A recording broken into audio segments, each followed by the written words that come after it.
6, 5, 4, 3, 2, 1. International superstar, Miss Mother B. Rocker!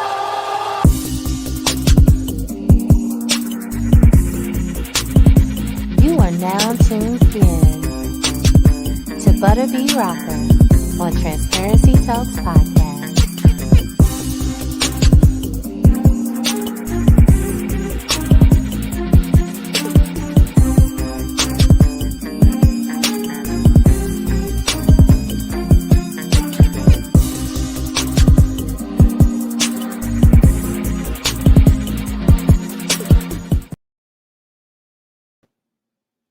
Welcome, everybody, to another episode of Transparency Talks Podcast. I was trying to figure out another entrance. Be like, Transparency Talks Podcast. Or, I'm all in my head. Anyway, I hope you all are having a wonderful day. It is beautiful here in the ATL. Listen, my spirit is telling me to let you guys know it's not too late. Whatever that dream was, if you want to go back to school, whatever it is, you can still do it. There are people that have done stuff later on in life, like my mom. My mom had me at a young age. She went to college. I started getting sick a lot, so she left. I think she left. So when she was in her 50s, well, she's still in her 50s. When she turned 50, she decided to go back to college. She ended up getting a double major degree, and now she's getting her doctorate. So it's not too late for anyone. For myself, I ended up going back to school. I already had 1 degree in computer information systems. When I was going through my divorce, I needed something to elevate my mind and get me off of the divorce. So I went back to school and got a double major. It's not too late for you. It's not too late for me. Sis, brother, if you want to write that story, write that story. If you want to go back to school, if you want to change careers, whatever it is, you can do. So let me leave you with a couple of things. Stan Lee, he created his first comic book when he was 39 years old, The Fantastic Four. He's the guy that did all of the Marvel Universe from Spider-Man, X-Men, and beyond. 39. Donald Fisher was 40, had no experience in retail. Him and his wife started Gap. You can do this. Samuel L. Jackson has been in Hollywood for years now, but he didn't start and get his major role until he was 43 in Jungle Fever. Henry Ford started the cars at age 45. So the moral of the story is you can do whatever you put your mind to. It doesn't matter if you've had those kids. It doesn't matter about any of that. It doesn't matter if you're 60, 70, and all of a sudden you want to start doing something else. Do that. Do that, and you will be supported, and you're going to be fine. It's all good. So anyway, with all of that being said, I want to bring on someone that I met actually listening to some of her tapings on Instagram, and I was very intrigued. Her name is Shannon Payton. MBA is a licensed realtor who teaches financially uninformed parents and couples how to improve their personal finances and credit. Hi, Shannon. How are you? I'm good. How are you? I'm doing really good. Like I had just stated, I saw you on Instagram and was like, wow, your story was absolutely amazing to me and how you are reaching back. So Can you tell everybody a little bit about yourself? Yeah. So my name is Shannon Payton. I am a mother of 3 and married. We've been married. It'll be 13 years October, which seems to have gone by very quickly. And what I do is I specialize in helping those whose issues with their finances have caused them to not be able to become homeowners. All too often, people think it's not possible. They're misinformed. Not that there's anything wrong with Google University or YouTube University, but sometimes the stories that are shared are not realistic to the masses. So for me, it's my charge, it's my call to educate, to inform with honesty and ethics to make sure that people can get to the next path. So whether that's helping them to fix their credit, overcome any issues they might be having with their budgeting and personal finances and mindset, and then helping them with purchasing their home by serving as their agent. Okay. So how did you get into that? Because that's not, I don't imagine that's something when you was a baby or when you was a kid saying, hey, I'm going to fix credit. I'm going to do this. How did you Never get in a million years. No, never did I ever wake up. It was like, this is what I wanted to do. there? Actually, when I was young, I wanted to be a pediatrician. Mm. Right, up until like my 11th grade year. And then I went to a college tour at one of our universities here in our state. And I saw their hospitality department. I was like, I want to do that. And of course, my mom was like, what? You want to go from being a doctor to being like a chef or a manager? She was like, she was not feeling it.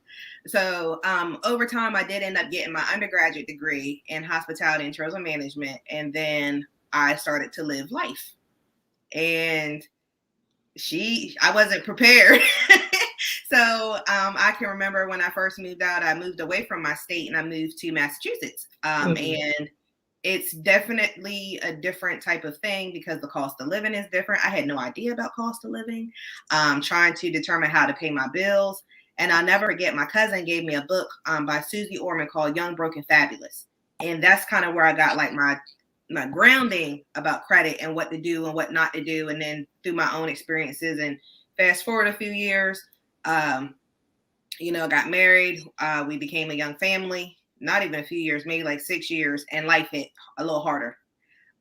This was around 2008-ish, 2009. We were renting, we were doing okay. And then I lost my job. We had to move. And then when we did, we thought we were getting our ground and we thought we were going to be able to rent to own this home that we were renting. And it did not work out the way that we thought. And we ended up losing that home a week after I gave birth to our second child. Wow. So here we're young, 25, 26. With 2 babies under 3 and nowhere to go. And it wasn't one of those types of things where we couldn't call on family, but we did know that it was time to kind of push beyond and grow up a bit. So we had to go into shared housing, and thankfully in between, we worked. And I think it's important to say that just because people go through financial hardship, it's not because of something that they're asking for. It's not something that they're intentionally trying to, it's not something that they're purposefully doing. We both worked. You can't help what you make. You cannot help what you make, no matter how well-intentioned you are with what you're doing, especially, when you don't know. And when you learn better, you do better, right? So did that. We were able to move into shared housing on our church campus. Shout out to Promise Ministries Family Life Center. And we were able to do that. And we stayed there for just under a year. In that time, I was able to get a better paying job. We focused on our credit. We paid off what we had to pay, and we still had to pay to stay there, but it just worked better for us. I was blessed with a better paying job, which helped. And we were able to do what we needed to do to position ourselves to purchase just under a year after the eviction. So I'm like, that's my claim. So after that, I was like, well, I know we're not the only middle-class family that's trying. And I was able to replicate that over and over and over for other people. So I was like, great. And then maybe like after our third son, we had another baby. So 3 years later, I did it. And I got a better paying job from the one. And guess what? The contract fell through. So I'm thinking, I'm finally getting, this is going to be the light at the end of the tunnel. And the Lord was like, I got some more stuff I got to work out. And he said something like, I'm good though. I'm good. I'm straight. We're good. And that didn't happen. So that didn't work out. And I sat home for a couple months, and they were saying they were going to try to place us. And, my husband, family, my pastors, they were like, Shannon, you should just do what you do, housing and credit. Because in that time I was a housing counselor. I worked in property management. It sucks to evict people while you're being evicted, and then you're able to do better. And then that's how I learned how to purchase a home, how to teach people how to buy and keep them. So, and I found a niche with helping people with their credit. So I did what I knew, and I just kept doing it. So I started Payton Credit Services. And then about 6 months later, I got my real estate license, and I said, I'm going to help people like me because we need help. And but you don't know until you know. Mm-hmm. I can say that, and for the African American families, a lot of them, there's a lot of things regarding credit that I'll just speak for myself. I won't speak for our entire race, but I'll speak for myself. There's a lot of things that I'm just now learning now that the schools didn't teach me about credit, about ownership, and all of these different things that I had no clue, that I qualified or could qualify or how to do things, So kudos to you for finding your niche, having that going through the struggle and then being able to pull people up. And it's very important that people can relate to you because you've done it. You know what I'm saying? Yeah. And I think that's the thing too. Like, we're taught, well, I don't know if this is every community. I can only speak about my own community. So, we're taught, you keep stuff like that private. You don't say, you don't share. But I'm also faith-based. I'm Christian. And, in the word, it says you teach and you share the testimony and the trial so that the person behind you don't have to keep making the same errors. It's up to them if they don't apply it, but it's my charge to share it. So everybody isn't as willing to share as I am, Of course, I don't want anybody to think that it's only always the struggle, because it's not only always the struggle. But oftentimes when you're in those dire situations, you can't see beyond that. So that's the point that I share, and it took many mindset shifts, in that. And, just to touch on what you're saying, my grandmothers, one is 86 and the other one is 80. And I'm thankful to have them both still. And I know my one grandmother, she shared with me that when her and my grandfather went to purchase their first home, that they had to have his white employer vouch for them in order for them to get the loan. And they said all they knew is that they saw the door open.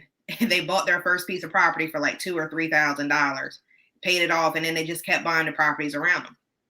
And she was like, that's what we had to do at that point. She said, and sometimes it didn't feel good because they had to, her term was play the game. They had to learn it and play the game so that they could get what they wanted. But because of that, it's never a thought in my mind that it's not possible for me.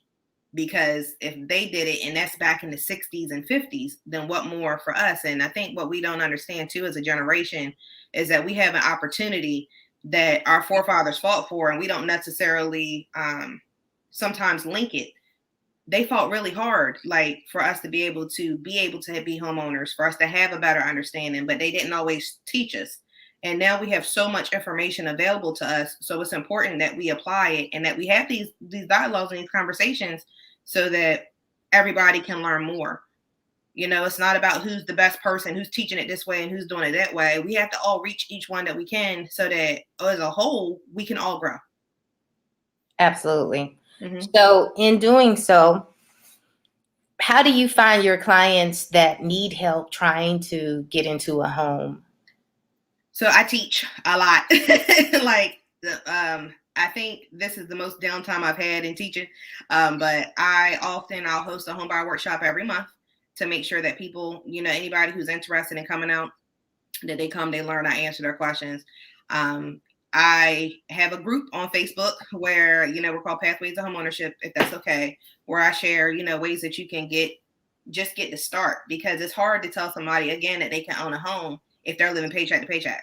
If they don't know what to do with their check when they get it. And you can get all of this information, but if you're not applying it, or if you don't know a practical way to apply it, then it can feel like it's over your head or like it's never going to happen. And it's not that hard. You have to start where you can and don't beat yourself up. You can't keep rehashing the past. Move forward, because if you do, then you're going to be stuck. You blink, it'll be 5 years later and you're still doing the same thing. Right. Yeah. Okay. So you also teach financial literacy, credit education, repairing your credit and different things, home buying and selling. Can you explain what financial literacy is? Honestly, financial literacy to me is just making sure that you understand what to do with your finances. There's different areas. So oftentimes people assume financial literacy, helping you to have a better understanding of what to do with your finances, budgeting, saving, how banks work, how to open up a bank account, how to set up things to make sure that your finances are moving along. Then you have credit, which you have credit repair, credit building, two different things. So you have personal credit, you have business credit, two different things. So oftentimes people think, oh, credit repair, oh, well, when I go into this, it's going to ultimately or automatically raise my score. That's not what credit repair is. It's making sure that your credit report is accurate and true. You have that right as a consumer. Where credit building is, maybe you have a low score because you don't have any credit. Maybe you may have a low score because you have incorrect items, but they work hand in hand. They're not the same. So that is going to be making sure that you have the right ratios, understanding how to build credit properly, knowing the difference between secured cards and unsecured cards, you know, how to pay. Funny story. When I was in college, when I first graduated and I lived in Massachusetts, right? Now I live in Delaware. Boston is like 8 hours from me. And we're talking, I'm coming from like farmlands and fields to city. Okay. So I was like, oh, this is different. And I applied for a card and it said 0% interest. So in my mind, I'm like, oh, 0% interest. That means I don't have to pay anything. That was not what that meant. What that meant is that I wasn't having to pay a fee for borrowing the money, right? But that was a financial literacy thing. I didn't know that, right? This is what made me open up the book that my cousin gave me when I graduated, right? And the lady on the phone, she was like, oh, baby, you could tell she was somebody's auntie. She was like, that's not what that means. Like, you still need to pay. She's like, and because you didn't pay, now you have 24% interest. I was like, oh, no. Whoa. Oh, Wow. So that was a quick lesson. So it's those things, it's those types of stories that will help people remember, hey, this is not quite what it is. So that's the credit building side. And then you have the home ownership piece, which can cover whether you're on the investor end of it, the developer, which is like another, that's the investor side. And then you have home ownership, which is buying and selling. So for me, my focus is residential, individual, and family. And so understanding how to, again, give the anecdotes and the stories to help people grow through that is just, I enjoy it. okay. So someone is trying to get a home. What is a typical score that they would need? Mm-hmm. And I know all finances are different because it would depend on what type of house you're trying to get, how much you're trying to get. But what are the basics when you are looking to get a house that you need? Okay. So as far as your credit score, it needs to be a FICO credit score. So just a quick lesson on that. FICO and Vantage score are two different score models. Vantage scoring is what Credit Karma uses. So that's the free score model. Vantage score is something that TransUnion, Equifax, and Experian came up with on their own as a scoring model. That's Credit Karma. So when you log into Credit Karma, that's the score model you see. It came out like around 2008-ish, okay, early 2000s. FICO came out in the 70s, okay. It's going to be more, it's Fair Isaac Corp. It's going to be more of the pop-up, more of the legitimate credit scoring model. And that's the one that the mortgage lender uses, the one that they use for loans, car financing. So that's the one you want to pay attention to. That's going to come through like Experian.com, myfico.com. Okay. Now, long and short, the FICO needs to be at least a 640 or better if you're a first-time home buyer for most home buyer programs. Yes, you can qualify for a house with a 580 credit score. And when we say credit score, we're talking at least 2 of your credit scores are above a 580 or above a 640. That's a mid score, the number that falls in the middle. So for most housing programs, doesn't matter where you are, they're looking at a 640 or better because your credit score is a representation of how well you pay your bills back. The lower the score, the less likely you are to pay your bills on time, okay? So what the thing is at a 580, you're going to need more money. If you don't have a lot of money, then you better work hard to have a higher credit score. And ideally with this market, you want both because I can't speak for where you are, but houses are moving fast and it's not enough inventory. So it's a lot of building going on and it's a lot more competitive than what it was. So 640 or better, although you can qualify at a 580. I got a question for you. So Yeah. Credit Karma and FICO, you're saying they're two totally different scores. Are they that far off in their percentages? Yeah. Realistically, yeah. Because, and I like when it first came out, I probably noticed like a 20 to 30 point difference. But FICO is a product. They're products, okay? So there's different levels to said product.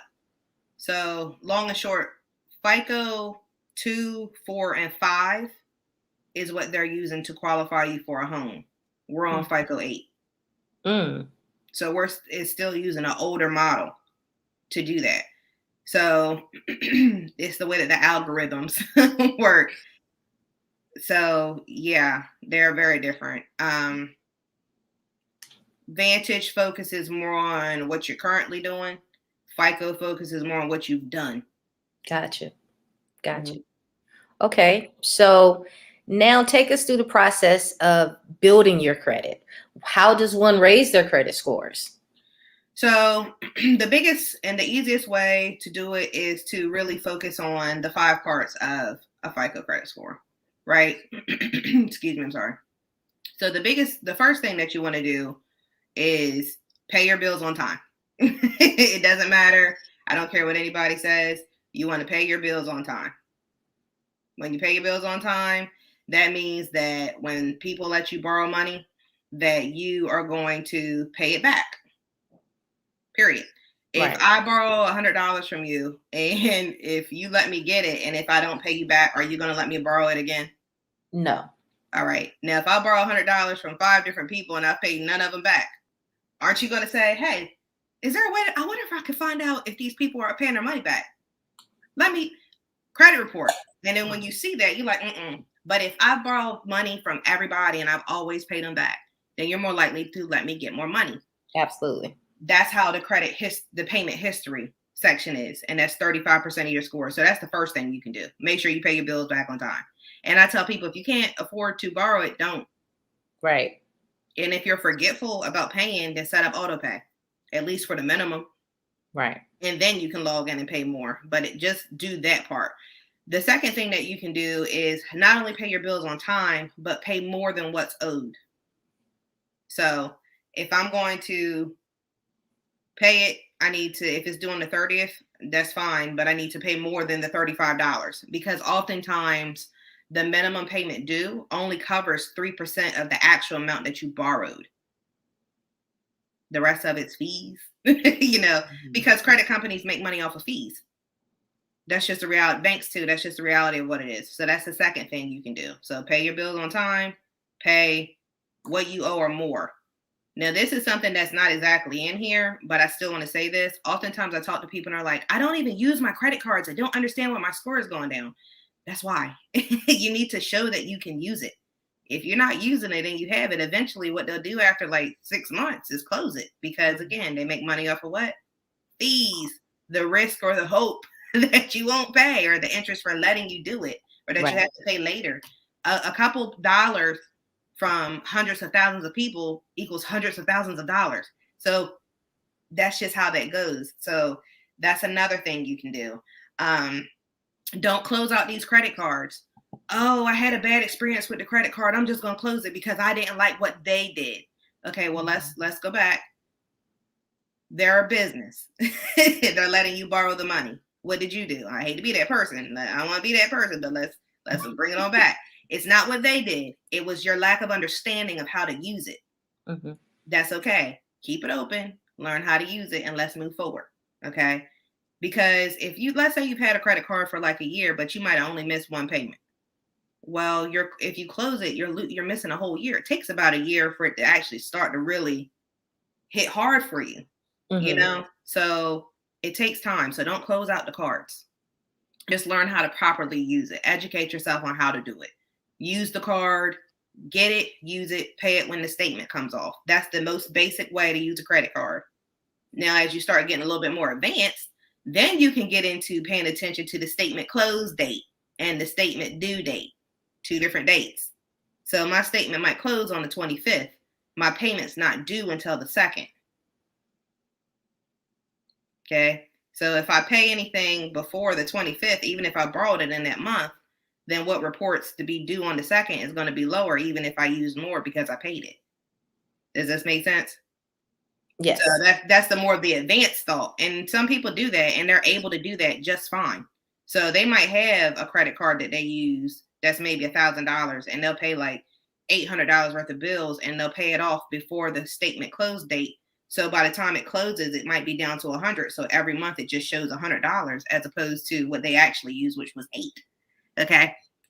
So that's the thing about understanding that part of credit.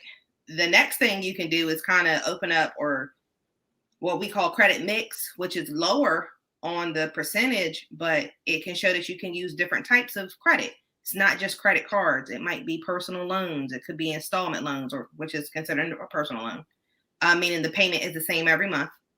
So that would be like student loans, car payments, mortgages, personal loans. Okay. And then you have credit cards, which is revolving, which means that it can change at any time.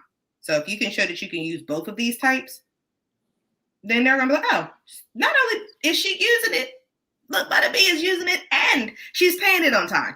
So that's how that's going to go.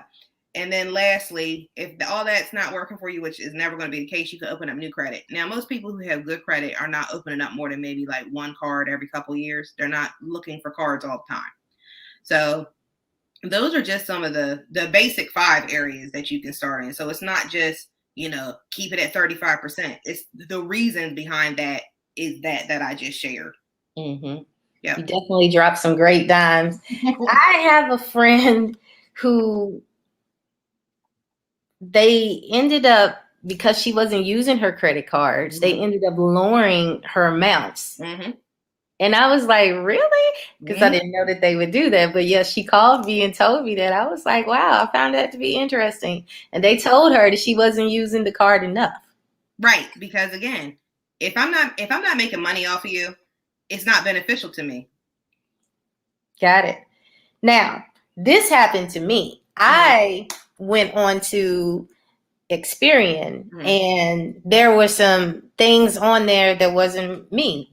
Some addresses. Well, there was an address that wasn't mine, and it was maybe something else on there that wasn't mine. And I disputed it and told them, hey, that wasn't me. They dropped my points, 15 points, because I told them that this wasn't my account. And I was totally confused because I had a 740 and you dropped me 15 points. I'm like, what happened? Well, it was likely that the account that was on there that wasn't yours was actually probably helpful in some way, whether it had been the length of time that the account, like the history of the account, it could have helped to thicken, what we call thicken your credit report, meaning credit reports have age, right? And the way that they determine the age is off of the average. So if you have 10 accounts and the oldest one was started in 10 years ago, that's not the age of the average. It's the how many came on. And then, so let's say I got 10 cards or let's use 3 cards. And I want to do this as easy as possible. Let's say I have a card that's been around for 10 years. I have a card that's been around for 5 years. I have a card that's been around for 2 years. Mm-hmm. They would actually,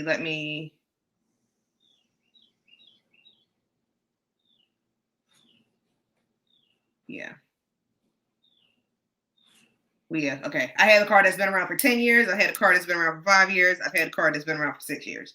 Okay. Right. That equals 21 years. But they're not going to go off of that. They're going to divide it by 3, which would be 7. Yeah, would be 7 years. So that would be the history that they would be using, not the 10.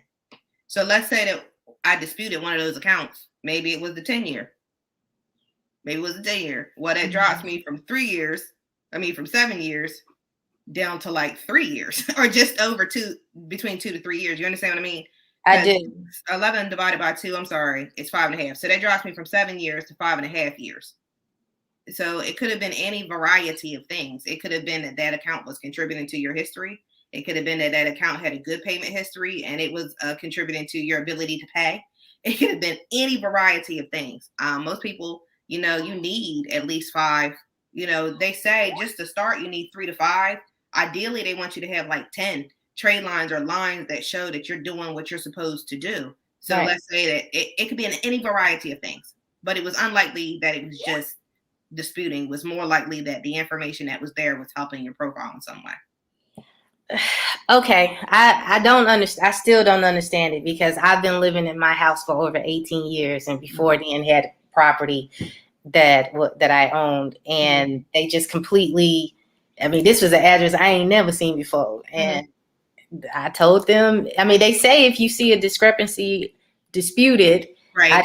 I tell you, hey, this has never been my address, and you got 15 points. Oh, Yeah. this is something else to consider too. It just made me think about it when you said it. Different area codes have different things. Really? Yeah. So it could have been that the area code could have been beneficial to your profile. It could have been because it was Buckhead. And when Buckhead is considered like a good little area, I'm in Marietta. It's Buckhead. It's considered to be a little bit higher. So maybe I don't know, but that's a fact. So sometimes depending on that's something that sometimes they'll tell you in credit, like in the credit repair rule. If a person's score just isn't moving, then the recommendation is to open up a PO box or a virtual address in another zip code that's more affluent than yours, and that it can have an impact, because what it does is your credit score. Okay, so when you go through your ratings, fair, poor, good, awesome, excellent, whatever for credit, they're comparing you to other people's credit reports that are in that same bucket. So when you have the different averages, for things, you're going to compete better in one area than you would, or it could adjust. So it could be any variety of things. That's the thing, it's the algorithm. So it's like Instagram, no matter how much it changes, you can try your best to stay on top of it. But some things you just don't have any control over. Right. So what's the process of restoring your credit? Honestly, the biggest and the most easiest way to do it is to pull all 3 of your credit reports, because you want to see what's there. So when people are like, oh, I want to use Credit Karma, I'm like, no. One, because it's only going to give you 2 reports, which is TransUnion and Equifax. You need all 3, because let's say your middle score is Experian, then what you going to do? You disputed the other 2 and you can't see what's on the 3rd, right? So that's the first thing you do. You pull your credit report, look at it, read it, top to bottom, left to right. What's wrong? The first place that you can start, like they say, go for low-hanging fruit, like you did. Look at the names and the addresses. Is this me? Is anything here true? Is it not true? Dispute that.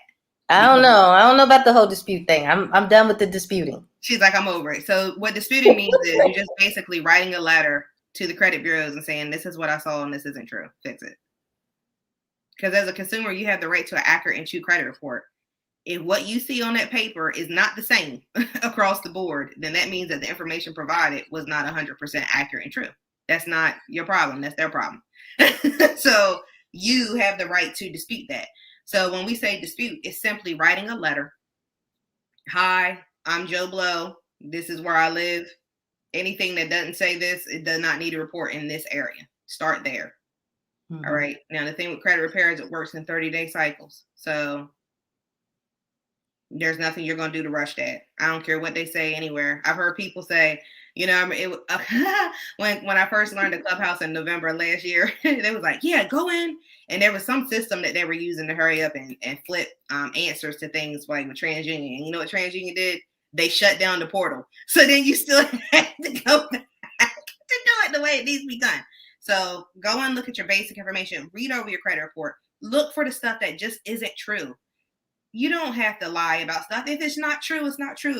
If you have an account, let's say with ABC company, and you know that the balance should be 0, but for some reason it still says $500, that's not true. Right.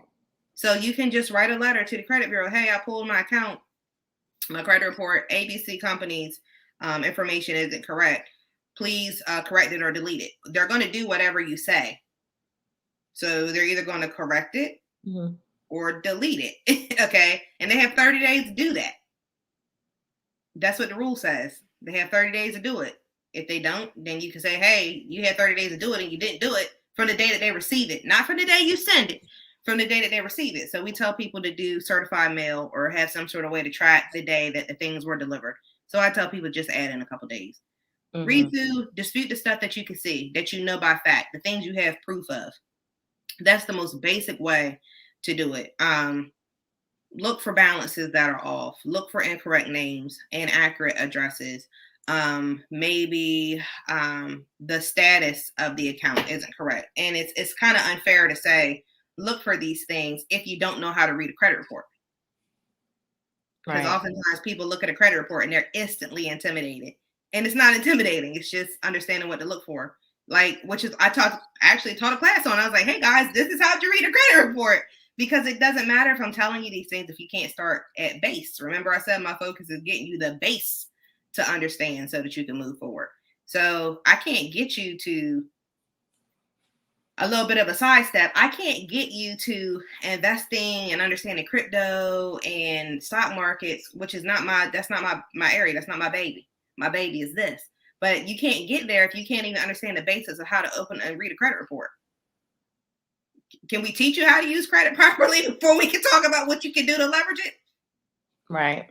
You can't read a credit report. You shouldn't be thinking about leveraging credit. It's not even a conversation you even need to be having. You know what I mean? So it's okay to kind of start at base. And I want people to know it's okay. Like, you do not have to start building credit tomorrow, buying trade lines, and then having an 800 credit score the next day if you don't know what the heck you're doing anyway. Right. It's like the bankruptcies. You file a bankruptcy, everything's cleared off. They will send you credit cards the very next day. And guess what? Within a year, you're going into a credit repair program because you didn't learn anything from the bankruptcy. Mm-hmm. So with a collection, you pay it off. Mm-hmm. Does it get erased from your report? There's no promise to that. Now, there are some companies that will delete it once you pay it. Like, I can see them clear as day. They're based out of Pennsylvania. I can see it in my head, but the account name is not coming out of my mouth. But when you pay with them, they will delete it. There are some companies that will do that. Then there are some companies that you can ask, will you pay per delete? Meaning that if I pay this for such and such amount, whether you choose to do a settlement or not, will you delete it? They'll say yes or no. Most of them be like, no, we can't do that. That's not true. You can do what you want. You guys are paying for it to report to the credit report. Don't ever get that twisted. The people who are paying for the information to be on your credit report are the people who you're paying the money to. So if I owe this company, they're the people who are paying for it to be reported. They can definitely not pay for it to be reported. You know what I mean? So that's the thing.